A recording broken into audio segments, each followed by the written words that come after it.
আরে ভাই তুই মাছ নিয়ে গেছিস, মাছের টাকা দিয়ে যাবো না রে? হ্যাঁ, তাড়াতাড়ি টাকা আনিস। টাকা মানে টাকা না দিতে তুমি চলে গেছিস, মানে কি ব্যাপার? তাড়াতাড়ি টাকা ধরে গেছিস কেলে? ও এখন বলতে খেললি এবার দাঁড়া তো, এটা মনের ভুল রে। হ্যালো, আরে ভাই আমাদের মাছ চলে দিবার লাগবে আরো, তুই টাকাটা আনিস না কেন? তাড়াতাড়ি টাকাটা ধরি যায়। আরে এমনি তো সবাই টাকা দিছে রে, তাহলে তোর টাকাটা আছে, টাকাটা তাড়াতাড়ি ধরি যায়।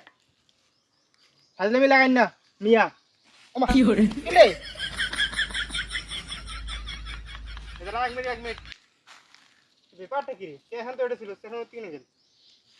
হ্যাঁ, কি কাণ্ড রে, আশেপাশে তো কাও নাই রে, এই কাহিনীটা কি?